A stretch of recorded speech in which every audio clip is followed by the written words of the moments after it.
Hello and welcome to Hoosier Tailgate live from Miami, Florida, as we get ourselves prepared for tomorrow night's national championship game between the Indiana Hoosiers and the Miami Hurricanes from Hard Rock Stadium. It was a very warm day today as it started out. Then it turned a little colder, and then the rain started, and the temperature has dropped ever since. It looks as if tomorrow it's going to be about a 60-degree weather day. No chance of rain as we speak. We will also be looking at temperatures in the 60s, probably in the 50s by game time. I want to thank those that are joining us here this evening. I appreciate you coming along. If you got a comment or suggestion, by all means, drop it in the chat box, and hopefully I am coming through okay. Being away from my studio, using some makeshift items to get this broadcast out. I'm not positive or sure, but hopefully you can hear me fine. And if, like I said, if you have any comments or suggestions, by all means, let me know, and we'll try to get it answered as soon as possible. Like I said, first time in program history that Indiana football is playing for a national title. Of course, Monday night under lights in Miami, the Hoosiers take on the Hurricanes with everything on the line. Tonight, we break it down on how Indiana wins it, where the game will be decided, and what it takes to finish the job on Monday night. Thank you for being along with me. I am the Coach Shannon Griffith here on the Hoosier Tailgate Live on thehoosier.com. And I hope that you're enjoying your Sunday evening wherever you are. I will say this: on my flight down to Miami, and of course upon landing in Miami, there were plenty of cream and crimson shirts, hats, and everything you can imagine from Indiana fans here for the big national championship game, as well as throughout Miami. The Hoosiers are very well represented. I've also heard that the stadium, from my point of view, will be a pretty big crowd again for Indiana, as these Hoosier fans have traveled and traveled well to the Rose Bowl, to the Peach Bowl, and now down here to South Florida to take in this national game tomorrow night, 7:30. From that standpoint, we are officially one day away from the championship game. Essentially 24 hours from now will be close to kickoff. And today was the last day for media availability for the two head coaches, as Coach Cristobal and Coach Signetti both addressed the media this morning at the JW Marriott, which is the hotel for the media. They both were here this morning. Really didn't say too much, pretty tight to the vest. You could tell both were ready to get out of this pomp and circumstance stuff and get on with the business of hand, and that is playing for the national championship. Good to see you as well. Any word on the breakdown of ticket sales? I have not heard a true breakdown other than some innuendo and rumor. From my standpoint, I've heard up to 65% of Hard Rock Stadium will be Indiana fans. Could be slightly more depending on what the ticket prices do between now and the game tomorrow. If you are planning on going to the game, make sure that you get to the stadium early. It's being advised that you get to the stadium very early tomorrow because of the different traffic patterns that will be invoked, as well as President Trump's appearance at this game. As you can imagine, there's going to be a pretty restricted flow of traffic. Tomorrow, we're actually leaving to go to the stadium between around 2:30 in the afternoon. as it's been requested that media get to the stadium as early as possible. The shuttles will be running from our destination here at the hotel out to Hard Rock Stadium tomorrow afternoon. So we're going to be there some 5 hours before kickoff. And that is because of making sure that you're, one, at the stadium, and number two, you're not stuck in traffic. And that's what they're asking fans to do, to make sure that they are at the stadium well ahead of time because of the extra checkpoints and things of that magnitude that they will face tomorrow entering Hard Rock Stadium. So some of those things out of the way as it pertains to that aspect of things. But tonight we want to get the preparation behind us. We're going to talk about the matchups, the quarterbacks, keys to victory, and how Indiana closes this thing out tonight. So we're going to get into it and talk as much as we can. Now, I won't have the availability of my graphics as naturally I do, because not being in my studio does limit my flexibility of my broadcast. But I figured, why not be on site? Why not be here at the JW Marriott to get all this done today? Like I said, it was a nice, beautiful morning, and then it turned into a rather rainy afternoon. And it's still a little bit overcast tonight, but tomorrow does look like a great day for the game. When you talk about Indiana and you talk about this moment, you got to say this isn't luck. This has been no fluke. This has been a team that knows exactly who it is. They've won with discipline. They've won by being the most physical team, and they've won by not beating themselves. And those three things will be a big point of emphasis tomorrow night against Miami. One thing about this team as well, they do not panic.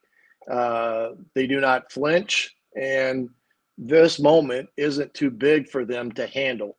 One thing I would say, talked about this the other night, Indiana, through the first two rounds of the playoff, have not faced any adversity in their games, as they've won pretty handedly at the Rose Bowl against Alabama, and then, of course, at the Peach Bowl against Oregon, aided by the D'Angelo Pons first pickoff of the game. It returned it for 6. It was a great way to start that ball game. But they haven't really faced much adversity in the college football playoffs. Now, some of that is because they've been locked and loaded, ready to go, and they've hit the ground running at 100 miles an hour as well, too. As you look at Miami, though, they've had some adversity. They faced adversity at College Station against Texas A&M in a game that they won in OT. Then they faced adversity last week against Ole Miss, needing a last-minute touchdown to defeat Ole Miss, and an incompleted pass into the end zone in that ball game to come away with a win that enables them as well to play for the national championship. When you watch Indiana on film, what stands out is how connected they are as a unit. Very, very, very well on both sides of the ball. You don't see communication problems or errors. You don't see coverage bust or anything of that nature.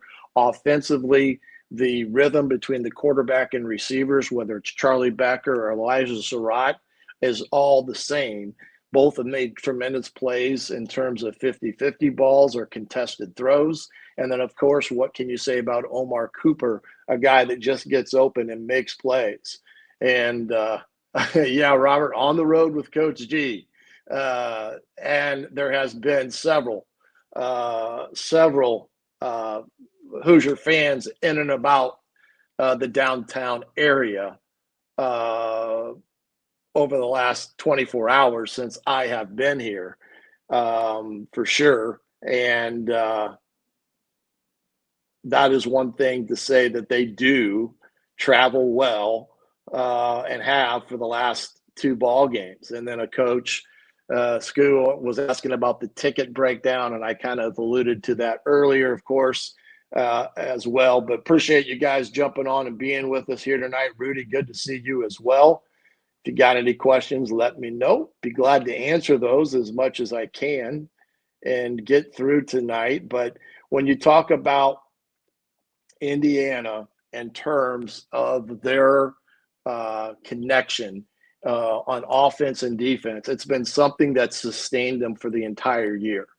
When you look back at the game against Old Dominion, when the first play of the game went for a big touchdown, again, that was a mistake, and that Old Dominion quarterback made Indiana pay with a 75-yard touchdown run. But it didn't put them into a spiral in that game. They did not, all of a sudden puke it up the rest of the way. They rebounded well. The offense took control. And even in that game, Fernando did not play his best as he was pressing, being that it was his first start of the game. But as this team has progressed through the year and through each and every battle, you could just see them grow as a unit, as a team. And when the injuries hit, you had guys stepping into roles that prior to the season starting would not have thought they would be in these moments that they are in. A guy like Charlie Becker, who's done quite well in the college football playoffs, and Ndukwe, who had a big game at the Peach Bowl. These guys have just stepped in, and the the beat has been going on and on and on all the way through up till tomorrow night. But this Indiana team is very primed and ready for this opportunity that awaits them tomorrow evening against Miami. See another question in here. Rudy says he just got done trolling Miami fans. Well, where are you at, Rudy? It's going to be, let's be honest, Coach, let's be honest, going to be an easy one. Okay, Rudy has already made his claim for tonight in that respect. So appreciate you being here, Rudy, as well. Hopefully none of those fans that you've been harassing come in and harass me tonight as I try to get through this, again, in a studio setup that I'm using. Well, it's been a while since I've used this setup, being on the road and such. But, championship games are usually decided by who stays the most composed when things are uncomfortable. And that's the whole thing about facing adversity and how do you handle it. In Indiana, while they haven't faced adversity, they've never got comfortable, even in the games that they were up quite a bit. And that is kind of one of the things that Cignetti really harps on. It doesn't matter what the score is. The standard is the standard, and they live to play to the standard, irregardless of who is across from them and regardless what the score is. So that's one thing about this Indiana team, that while they haven't faced the adversity as much, they live and breathe by a standard that Coach Cignetti expects out of each and every one of them. And then when you look at it, and from that standpoint, they've always come out on the better side of any ball game, regardless of whether or not they face adversity. You go back to the Iowa game. That was a game that Indiana needed a late touchdown to get the win on the road in a hostile environment.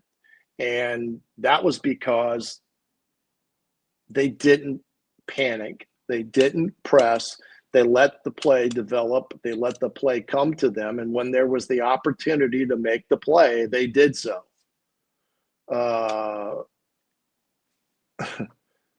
Okay. Just want to make sure it wasn't locally where they can track me down, Rudy. Let's see what else we got here. Hoosier Dave.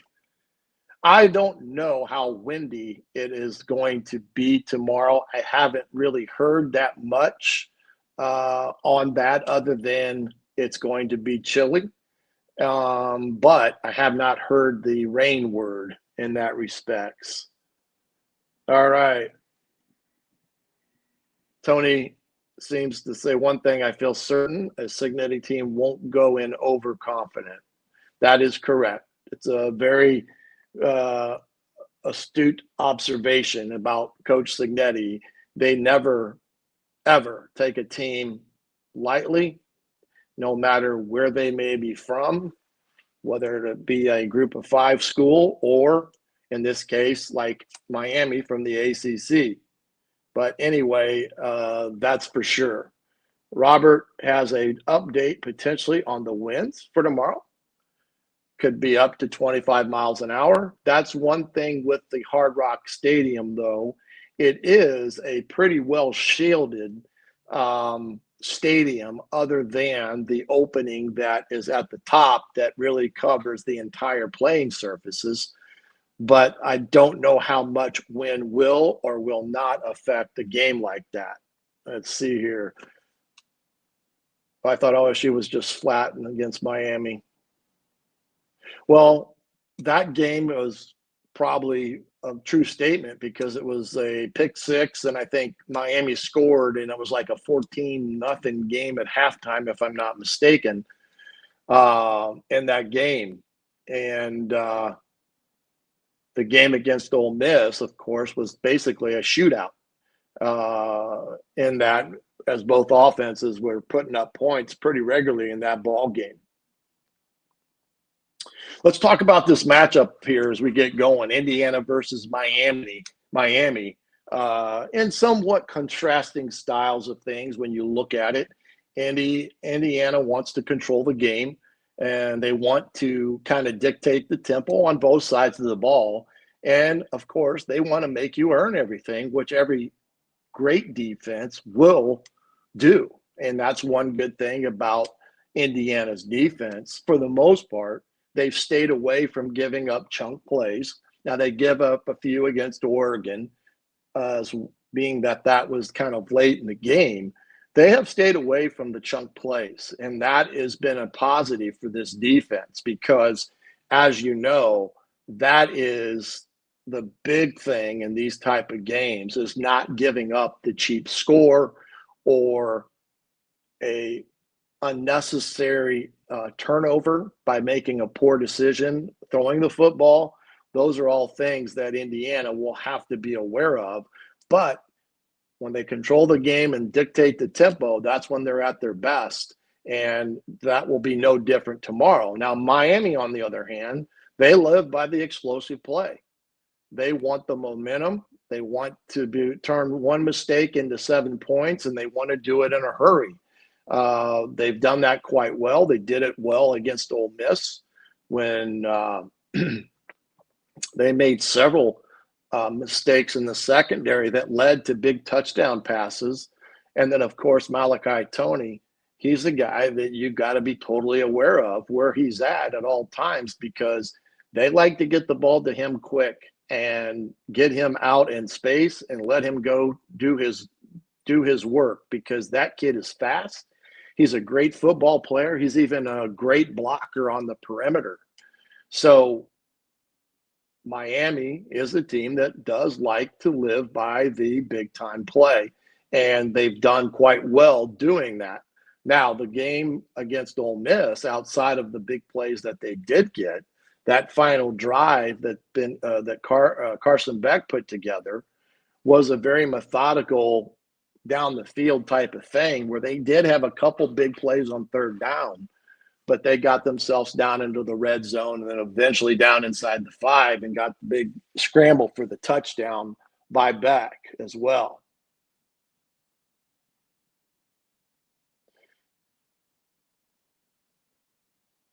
Miami is an offense that predicted on controlling the tempo. Are you sure you're thinking about the right team? Yeah, but when you look at Miami and Carson Beck, they do want the big play in their offense, and they're willing to take the shots to get the big play. Against Ole Miss, they had multitude of big plays in that game, especially the one touchdown pass that Beck threw was about 50 yards when they were in no back situations, and they ran a crossing crossing vertical routes that messed up Ole Miss's coverage. And Carson hit, I can't remember if it was Marion or not, but receiver down the middle of the field that was wide open off the scramble.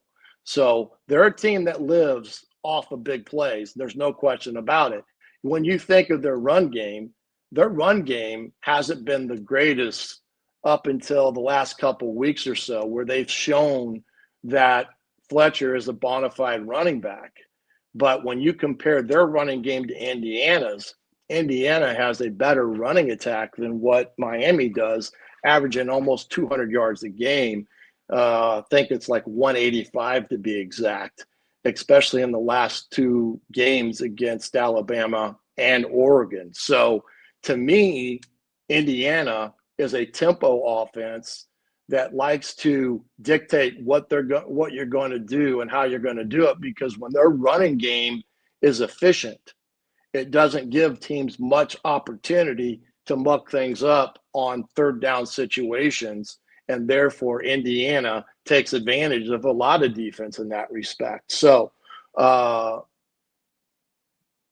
in that respect, but Miami, by all practical purposes, is a team that has big-time players that make big-time players. Malachi Tony's one of them. He had a big-time play against Ole Miss as well on a screen pass that was 2 yards behind the line of scrimmage. So to me, they're predicated as an offense on the big play when you think about what they like to do and throwing the ball down the field.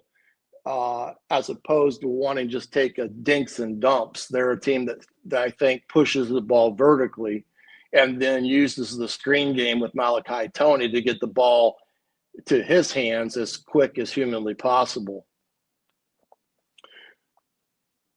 The biggest question, I think, in this game, though, does come down to, can Indiana force Miami to play with one hand behind the back? Can they take away what Miami likes to do the best?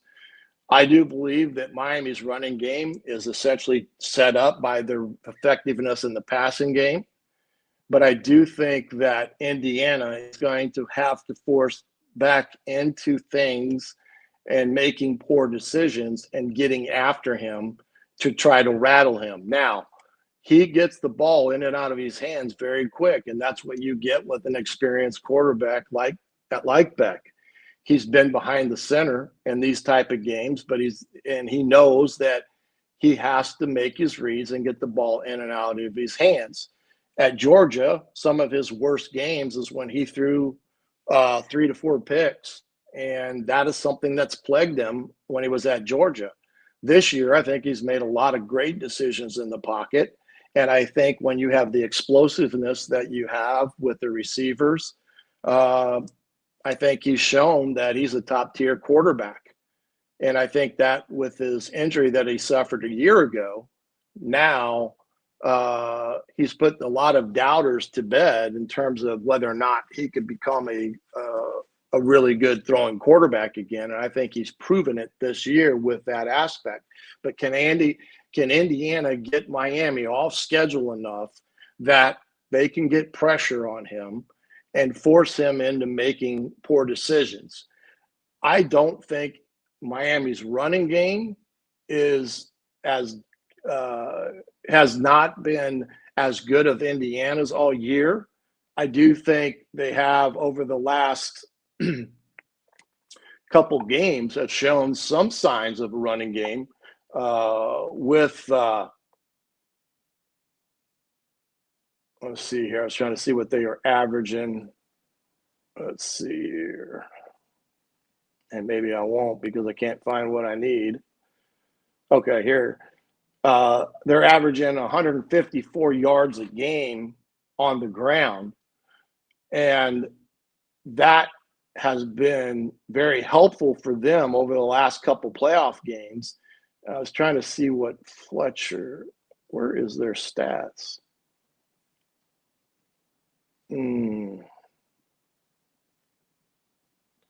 I'll try to find it here. So I was trying to see what Fletcher was averaging on the year, but for whatever reason, I'm not finding it in the stat package. Oh, here we go.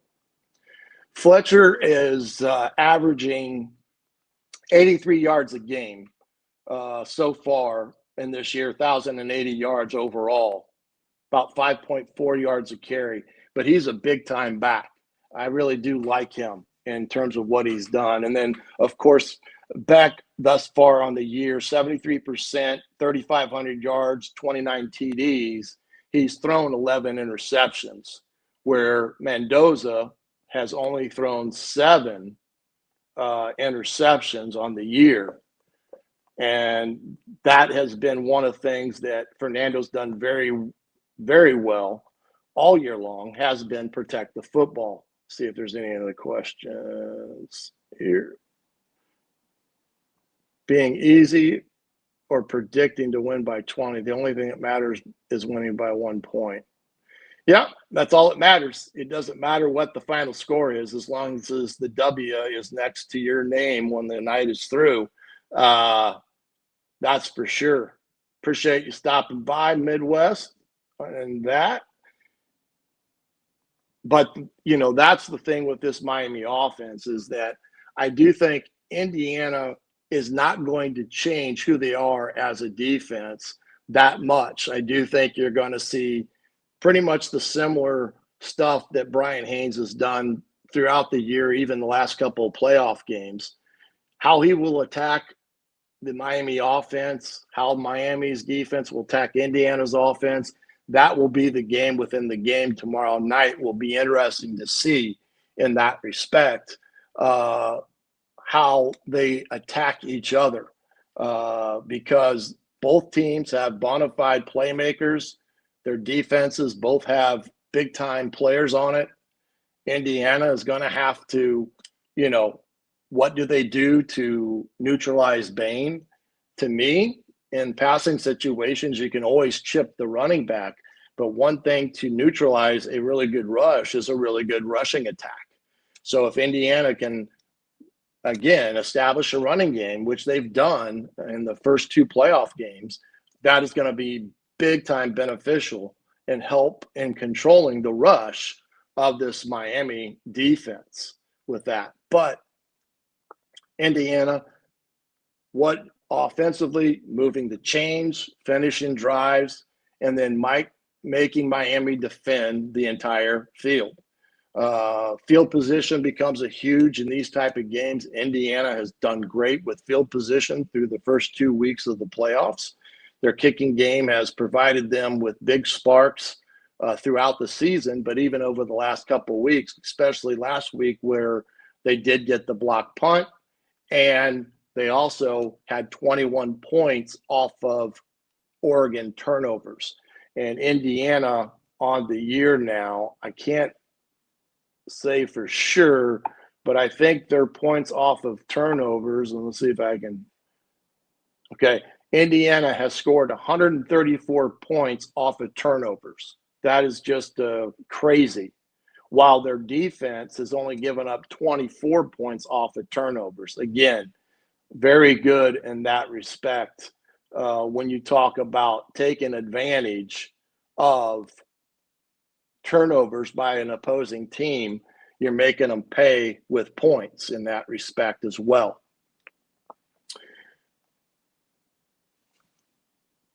Every championship game you've seen in the national championship is really started by the 2 quarterbacks. And we've got 2 elite ones in this game with Mendoza, the Heisman Trophy winner, and Carson Beck, a kid that transferred from Georgia.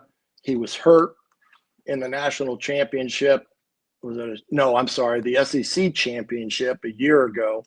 Transferred to Florida, rehabbed in the spring to get himself in a position to what he's done this season and led this team to where they're at. When you talk about Fernando's game, I think he's been very calm in the pocket. He's done better with his footwork. He's done better, too, of stepping up in the pocket when needed, and then when he needs to tuck the ball and run, he's done that, especially last week against Oregon a few times where it led to first downs. And that's one thing about Fernando. He does have pretty decent speed outside of his mobility. And it's shown in some games where he's made some nice runs that have converted some third downs into first downs, and nothing will change tomorrow night. Because if the rush is going to get to him, he's going to have to find ways to escape it, and if need be, pull the ball down and run it. I know with Carson Beck, that's one thing that he will do. Now, both of these kids they want to throw first as opposed to run. But when they've exhausted their possibilities in the pocket, they can find the escape route and they can run the football. And even last week, Beck had a couple big-time scrambles for first downs against Ole Miss. So that's one thing Indiana's defense is going to have to be aware of, is he can pull it down and run it. And you're going to have to do things to try to negate that. Now, does that mean in some situations they maybe spy a guy on Beck? Perhaps. That's one way to try to negate that aspect from the possibilities in that respect. But it's one of those things when you devote a person to that, you take a person out of being able to cover and things of that magnitude. So again, the game within the game, what will Brian Haynes do and what will Miami's DC do to control those aspects of both of these quarterbacks and their ability to run? That will be a unique thing. And another unique thing is both of these coordinators worked under Cignetti at one time in their career, and Bryant Haynes, the DC now, worked under Corey Heatherman when they were together at JMU. So there is some uniqueness and storylines there, familiarity to a degree, but you can see both of these defenses are attacking type of defenses in that respect.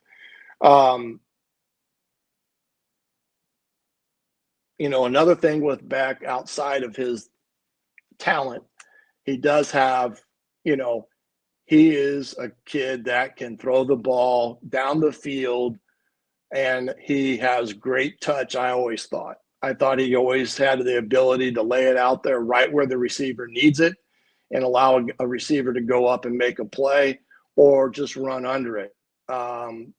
So the big thing, can Indiana make that pocket collapse tomorrow night?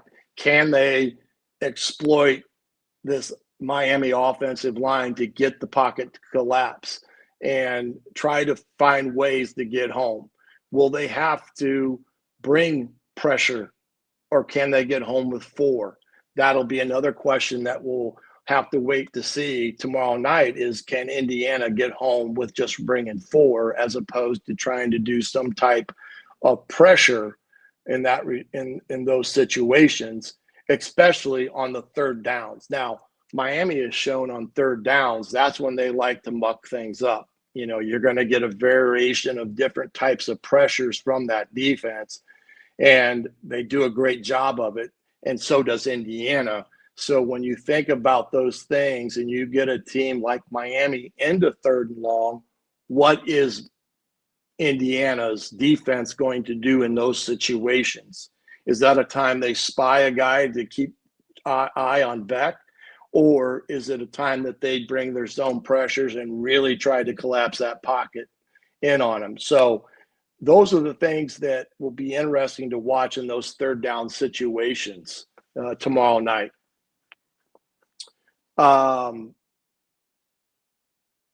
The other thing with these two kids at quarterback too is watch how they both manage their game tomorrow night. See how they're handling that aspect of it. This is where experience plays huge dividends. For a kid like Beck, who has been in those moments and he's been in them frequently over his career, you got to think that in some respects he has an advantage in that arena when it comes to a championship type of game. Mendoza, on the other hand, what he lacks in terms of the national championship, quote unquote, experience, you got to think that he's made up with a lot of that in his maturity overall. But watching these two guys manage their games tomorrow night will be another thing to keep an eye on, especially if one of them gets rattled. That will be a telltale sign as well to see what happens in those situations when it comes to how they handle themselves with everything tomorrow night there at Hard Rock Stadium. Hey, we're going to step aside here for a second, hear from our good friends over at Fanatics, but we'll be right back with more here on Hoosier Tailgate pregame primer here on the Hoosier.com. Hoosier fans, listen up. This is Coach Shannon Griffith, and if you're gearing up for the game day or gearing up for the holidays, the Hoosier Tailgate storefront on Fanatics has everything you need to rep the cream and crimson in style. From official Indiana Hoosiers game day apparel, hoodies, hats, and sideline gear, to tailgating essentials and accessories, this is your one-stop shop for all things Hoosiers. And with the holidays right around the corner, it's the perfect place to grab cold weather gear, stocking stuffers, and IU gifts for the whole family. And here's the kicker. When you shop through the Hoosier Tailgate storefront, you unlock exclusive discounts across Fanatics. More Hoosier swag, better prices, and gear you won't find anywhere else. Ready to load up your cart? The link is easy to find. Just head to my Hoosier Tailgate Twitter page and hit the link in my bio. You can also find it in every YouTube description and all of our Hoosier Tailgate podcast episodes on your favorite platforms. So don't wait. Rep the Hoosiers proudly and save big. Visit the Hoosier Tailgate storefront on Fanatics today, because the best fans in the Big Ten deserve the best gear in the Big Ten. If you haven't signed up for BetMGM yet, use bonus code on3, and you will get up to a $1,500 first bet offer on your first wager with BetMGM. Here's how it works. 1. Download the BetMGM app and sign up using bonus code on3. 2. Deposit at least $10 and place your first wager on any game. 3. You will receive up to $1,500 in bonus bets if your bet loses. Just make sure you use bonus code on3 when you sign up. Make this college football season 1 for the history books.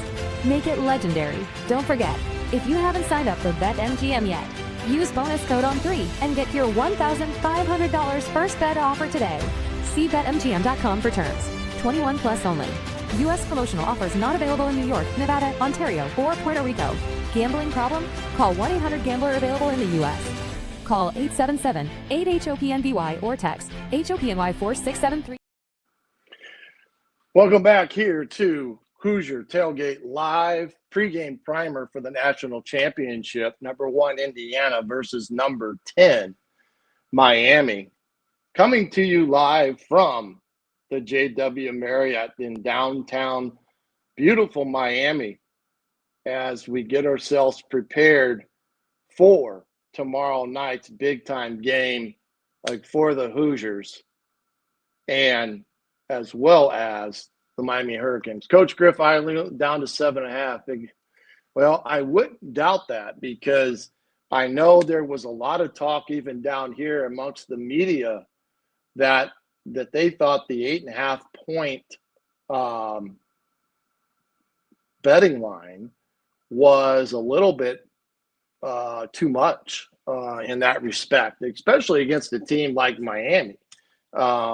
I do believe I thought I saw the over-under was at 47.5, and I even thought that was a little low in terms of these two offenses especially. But should be interesting. But, Tim, thanks for throwing that in there, because I had not looked at the line of late, and the last time I had saw it, it was like 8.5. So appreciate you for giving us an update on that aspect of things. You know, a couple of things around the college football sphere. You know, this expansion of the college football playoffs will happen down here as they are meeting with their annual meeting in conjunction with the National championship game. I know that there are some that want to move to a 16-team playoff, and the Big Ten, who has said they're willing to go along with 16 if everyone is willing to jump to a 24-team playoff within a 2-year window after they move to 16. Well, the SEC is not ready to fully endorse that model, and therefore, for the time being, it looks as if we are going to stick with a 12-team playoff for now, but we will see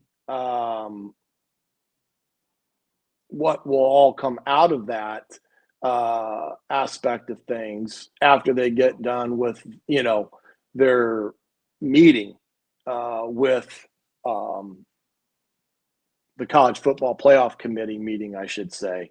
But one thing is for sure is that whatever they decide in it, it is something that, again, if they would have gone to 16 teams, I'm sure somebody like Notre Dame would feel much better because they'd probably be in it as opposed to sitting at home. Hey, Justin, yes, big day tomorrow. You got it. As well as it is also Martin Luther King Day. So a lot of festivities are going on here in Miami as well in conjunction with Martin Luther King Day. But big game tomorrow night, 7:30. And get over to the Hoosier.com. If you haven't, there's been some great coverage there by Colin and Zach. And then, of course, Jim Coyle from Indiana Sports Beat Radio has led a trove of things up on his YouTube page. And he will be live tomorrow here at the national championship venue. So catch him tomorrow on YouTube I think he's going at 9 tomorrow. So he'll have a full show for you, including a discussion with Don Fisher as well. As you can imagine, in that respect, I don't know why someone's calling my room. But he will have all that for you tomorrow morning when we get back from I'm just trying to turn the phone off here. I'm getting crazy. But we should have a great show for you tomorrow morning with Jim Coyle. So be able to get there and see that tomorrow morning on YouTube as well. But that has been the thing that's dominated the news, I guess you would say, down here, is what are they going to do with this college football playoffs? And it's going to be interesting to see if they go to a 16-team format. But like I said, the Big Ten wants that 24-team format, because I think what the Big Ten would like to do is have what they call play-in games. Now, for some have said that may do away with the potential for the conference games. So we'll have to wait and see with that aspect of things when it comes to the end of this week down here in Miami. But when you look at some of these other things tonight from a statistical standpoint, and I said Indiana having 100 and some odd 30 points off of turnovers. That is one thing Indiana's done quite well. But when you look at the two quarterbacks again, their quarterfinal and semifinal games for both Mendoza and Beck, Fernando's completing 86% of his passes, while Carson Beck is at 67%. Carson Beck has had 406 yards. Fernando's had 8 touchdowns to Carson Beck's 3. And these were the semifinal games. 1 interception has been thrown between the both of them. That was Beck. And the QBR rating, Mendoza 245.5 to Carson Beck's 133.3. So definitely Mendoza did quite well against Oregon. For Miami as well, Marion is the kid that is another receiver to keep an eye on. He's the one that I think he had 7 catches for 116 yards against Ole Miss. And he's a guy that they like getting the ball to down the field. And he's a guy that's right behind Malachi Toney. So he's another guy to keep an eye on in that wide receiver group from that standpoint. And then, of course, Miami's defensive line, that matchup between Indiana's O-line and Miami's D-line should be something to watch. I think Carter Smith and whoever's at right tackle, because Indiana's now used a few different rotations at right tackle, is going to be something to keep an eye on because of Bain and what he likes to do. And they move him all over.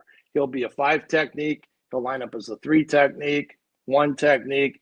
They put him in the position they feel he can get free and cause havoc against the team's passing game. So, again, I do think Indiana establishes a running game to help them control the likes of Bain and that stuff. Let's see here. Display Surgeon says he's nervous but confident. Well, I would say you're probably amongst friends when you say the word nervous and confident when you talk about Indiana and tomorrow night for sure. Let's talk about some keys to victory tonight before we go here this evening. For Indiana, I just think they have got to continue to win the first down.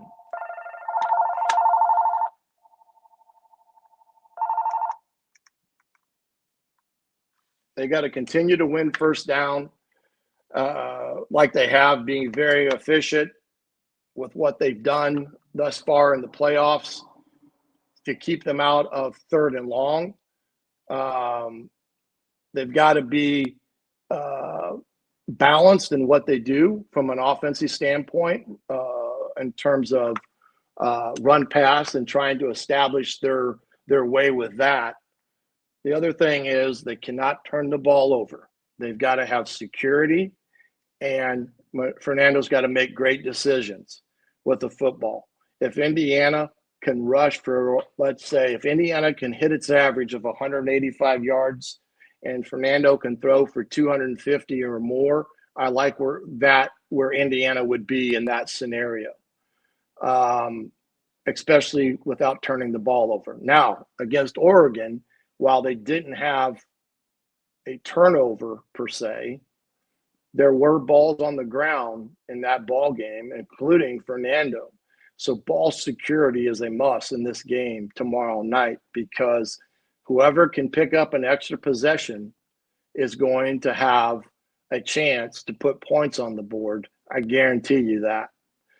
Also, they got to stay disciplined in what they do, especially on defense. Again, no communication problems, no busted coverage against Oregon. In that second drive, they had trouble getting lined up because of communication. You can't do that against Miami. You're going to have to be on point and get the calls correctly in order to be an 11-man unit, because if there's just one guy out of place, that's when the big play happens. So Indiana will need that aspect of things as well. And then you have to be able to have efficiency in the red zone. Indiana to operate about a 95% efficiency in the red zone. So anything that's 40 and in and PATs, they got to have efficiency with that and not get themselves in a position where they're not converting those drives in the red zone into points. Coming away out of the red zone without points is going to hurt you against this Miami team. You got to be in a situation to get points on drives. On defense, Indiana's got to make Miami earn every inch that they get without giving up the big play. They've got to make sure that they keep the Fletcher kid under control in the running game, and I think they can do that. Remember, Miami's averaging about 155 yards a game. If Indiana can cut that to what their average is, around 74 in tomorrow's game, I like that aspect of it. And in the passing game, can they get home and get a couple sacks tomorrow night? That's another big thing to keep an eye on, and something I think that Indiana's defense is going to have to do. Then when it comes to third downs, Indiana's defense has to win what I call the money down. They've done it the last 2 weeks. They did it against Alabama. They did it against Oregon. But they get into third downs, which has been predominantly third and long, Indiana has done quite well. Indiana is like 28% on third down conversions defensively. Miami's not too bad behind them at 31%. But Indiana has to continue to do that on third down and get this Beck kid off his game to cause some havoc. And the last thing defensively that they have to do tomorrow night is know where Malachi Tony is. They like to move him around. They put him in the backfield. They'll put him in motion. They'll line him up in a squeeze, what I call a reduced formation set, where they like to get the ball to him as quick as possible. Indiana is going to have to be on point, knowing where Malachi Tony is all night and making sure they wrap that kid up and do it by getting 11 hats at the ball. So tomorrow night, if you ask me what's the win look like, I talked about some of the aspects of there with the Indiana being able to do some things on both offense and defense and special teams as well. I do think Indiana has to be the most physical team tomorrow night against Miami. They have to be able to control those middle quarters of this game, and Indiana's done quite well all year with that. Remember, they've scored in the last 2 minutes of a half, like 13 out of 15 games already. They have scored points before half, which has been a huge, huge benefit as it propels them into the second half. Also, the team that has the most composure tomorrow night will be critical. Miami is known to have taken bad penalties. They took bad penalties against Ole Miss, and those were a lot in the personal foul category. They will be out without one of their DBs, their safety, tomorrow night for the first half because he was ejected for helmet-to-helmet contact targeting call. So penalties is another thing that Indiana has done very well at. They have not got a lot of penalties in the playoffs, where Miami, on the other hand, has. So Indiana, if they can control some things, they can do what they need to do with that. Okay? We're going to take another quick break here. And when we get back, we'll talk more about this and finish up with tonight's broadcast here on Hoosier Tailgate Live. Hoosier fans, listen up. This is Coach Shannon Griffith. And if you're gearing up for the game day or gearing up for the holidays, the Hoosier Tailgate storefront on Fanatics has everything you need to rep the cream and crimson in style. From official Indiana Hoosiers game day apparel, hoodies, hats, and sideline gear, to tailgating essentials and accessories, this is your one-stop shop for all things Hoosiers. And with the holidays right around the corner, it's the perfect place to grab cold weather gear, stocking stuffers, and IU gifts for the whole family. And here's the kicker. When you shop through the Hoosier Tailgate storefront, you unlock exclusive discounts across Fanatics. More Hoosier swag, better prices, and gear you won't find anywhere else. Ready to load up your cart? The link is easy to find. Just head to my Hoosier Tailgate Twitter page and hit the link in my bio. You can also find it in every YouTube description and all of our Hoosier Tailgate podcast episodes on your favorite platforms. So don't wait. Rep the Hoosiers proudly and save big. Visit the Hoosier Tailgate storefront on Fanatics today, because the best fans in the Big Ten deserve the best gear in the Big Ten.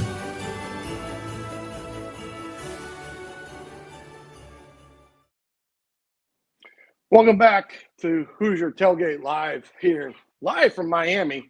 Sorry about that. The doorbell rang, and I had to go answer it, and they had the wrong room. So they're already trying to throw me off tonight, guys. Indiana going to boot the Canes into Biscayne, and it's going to be done by one of its own with Mendoza. Well, let's see if that happens. We're talking about some of that right now, in terms of what I think this game looks like for Indiana to come out with a win.